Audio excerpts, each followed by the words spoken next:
ಇವತ್ತು ಚಿಕ್ಕಮಗಳೂರು ಜಿಲ್ಲೆಗೆ ನಮ್ಮ ಮೆಡಿಕಲ್ ಕಾಲೇಜು ಮತ್ತು ಆಸ್ಪತ್ರೆ ಇದು ಪ್ರಗತಿ ನೋಡಲಿಕ್ಕೆ ನಾನು ಬಂದಿದ್ದೆ. ಮೆಡಿಕಲ್ ಕಾಲೇಜು 98% ಕಂಪ್ಲೀಟ್ ಆಗಿದೆ, ಆಲ್ಮೋಸ್ಟ್ ಕಂಪ್ಲೀಟ್ ಆಗಿದೆ. ಸೂಪರ್ ಸ್ಪೆಷಾಲಿಟಿ ಹಾಸ್ಪಿಟ್ಲು ಮತ್ತು ಮದರ್ ಆ್ಯಂಡ್ ಚೈಲ್ಡ್ ಹಾಸ್ಪಿಟ್ಲು ಇನ್ನೂ ಒಂದು 75% ವರ್ಕ್ ಆಗಿದೆ. ಹಾಗಾಗಿ ಇದ್ರ ಪ್ರೋಗ್ರೆಸ್ ನೋಡಿಕೊಂಡು ಹೋಗೋಣ ಅಂತ ಬಂದಿದ್ದೆ. ಮತ್ತೇನಾದರೂ ನಿಮ್ಗೆ ಕೇಳಬೇಕಿದ್ರೆ ಕೇಳಿ. ಯಾವ ಬದಲಾವಣೆನೂ ಇಲ್ಲ. ನೀವೇ ಇದು ಮಾಧ್ಯಮದ ಸೃಷ್ಟಿ ಅಷ್ಟೇ.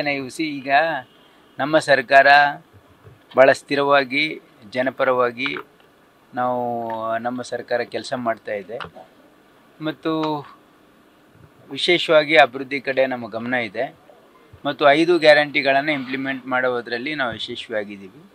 ಹಾಗಾಗಿ ನಮ್ಮ ಸರ್ಕಾರ ಭಾಳ ಜನಪರವಾಗಿ ಸುಭದ್ರವಾಗಿ ಇದೆ.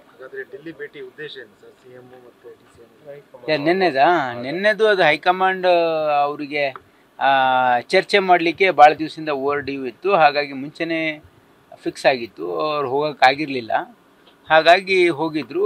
ಹಾಗಾಗಿ ನಮ್ಮ AICC ಪ್ರಧಾನ ಕಾರ್ಯದರ್ಶಿಗಳೇ ಪ್ರೆಸ್ ಬ್ರೀಫ್ ಮಾಡಿದಾರಲ್ಲ, ಅಂದರೆ ಈ ಜಾತಿ ಗಣತಿ ಬಗ್ಗೆ ಅವರು ಒಂದು ಸಲಹೆಗಳನ್ನು ಕೊಟ್ಟಿದ್ದಾರೆ. ನಾಳೆ ಕ್ಯಾಬಿನೆಟ್ ಇದೆ, ಕ್ಯಾಬಿನೆಟ್ನಲ್ಲಿ ಚರ್ಚೆ ಆಗಿ ತೀರ್ಮಾನ ಆಗುತ್ತೆ. ನಿಮ್ಮ ಅಭಿಪ್ರಾಯ? ಹೌದು, ಇಲ್ಲ ರೀ, ರಂಭಾಪುರಿ ಶ್ರೀಗಳಿಗೂ ಕೂಡ ನಾನು ಮಠಕ್ಕೆ ಭೇಟಿ ಕೊಟ್ಟಿದ್ದೆ ಇವತ್ತು. ಅವ್ರ ಜೊತೆನೂ ಚರ್ಚೆ ಆಗಿದೆ. ಈ ಒಂದು ವಿಷಯದಲ್ಲಿ ನಾಳೆ ಕ್ಯಾಬಿನೆಟ್ನಲ್ಲಿ ಚರ್ಚೆ ಆಗುತ್ತೆ. ನಾನು ಸುಮ್ಮನೆ ಭೇಟಿಗೆ ಹೋಗಿದ್ದೆ.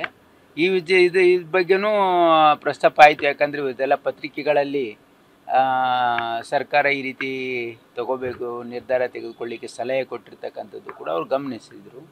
ಅದನ್ನು ಕೂಡ ಒಳ್ಳೆ ಬೆಳವಣಿಗೆ ಅಂತ ಅವರ ಅಭಿಪ್ರಾಯ ಇದೆ. ಹಾಗಾಗಿ ನಾಳೆ ಕ್ಯಾಬಿನೆಟ್ನಲ್ಲಿ ಅದ್ರ ಬಗ್ಗೆ ಅಂತಿಮವಾಗಿ ನಿರ್ಣಯ ಆಗುತ್ತೆ. ಕೇಂದ್ರದ BJP ಸರ್ಕಾರ ಇವೆಲ್ಲ ಸಂಸ್ಥೆಗಳನ್ನು ತನ್ನ ಮನಸ್ಸಿಗೆ ಬಂದಂಗೆ ಬಳಕೆ ಮಾಡ್ತಾ ಇದೆ. ಇವತ್ತು ED ಅವರು ಇದು ಪ್ರಿಲಿಮಿನರಿ ಎನ್ಕ್ವೈರಿಯಾಗಿ ಎಷ್ಟು ದಿವಸ ಆಯಿತು. ಹೀಗೆ ಮತ್ತೆ ಇದನ್ನು ಲೈವ್ ಇಡೋದಕ್ಕೆ, ಈ ರೀತಿ ಪ್ರಚಾರ ಪಡೆಯೋದಕ್ಕೆ ಇದನ್ನು ಮಾಡ್ತಾ ಇದ್ದಾರೆ. ಬಟ್ ನಾವು ಯಾವುದೇ ಒಂದು ತನಿಖೆ ನಡೀತಕ್ಕಂಥ ಸಂದರ್ಭದಲ್ಲಿ ಅದಕ್ಕೆ ಸಂಪೂರ್ಣ ಸಹಕಾರ ಇದೆ.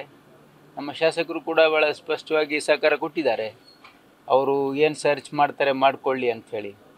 ಹಾಗಾಗಿ ಈ ರೀತಿ ಕೇಂದ್ರ ಸರ್ಕಾರದ ಧೋರಣೆ ಏನಿದೆಯಲ್ಲ, ಇದು ಏನಂದರೆ ವಿರೋಧ ಪಕ್ಷಗಳಿಗೆ ಹೆದರಿಸ್ತಕ್ಕಂಥ ಪ್ರಯತ್ನ ಮಾಡ್ತಾ ಇದ್ದಾರೆ. ಆದರೆ ಇಲ್ಲಿ ಯಾರೂ ಹೆದರೋರಿಲ್ಲ, ಅಷ್ಟು ಭಾಳ ಸ್ಪಷ್ಟವಾಗಿ ಅವ್ರಿಗೆ ಗೊತ್ತಾಗುತ್ತೆ.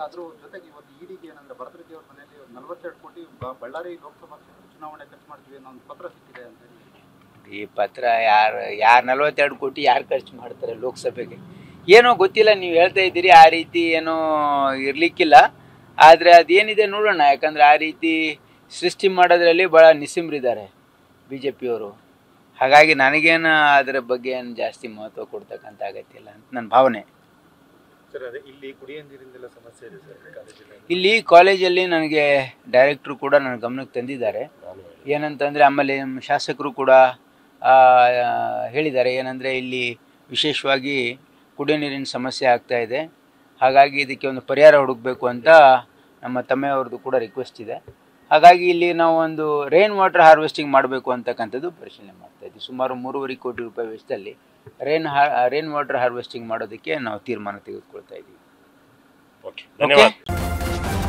ನ್ಯೂಸ್ ಫಸ್ಟ್, ನಿರ್ಭೀತಿಯಿಂದ ನಿಮ್ಮ ಪರವಾಗಿ.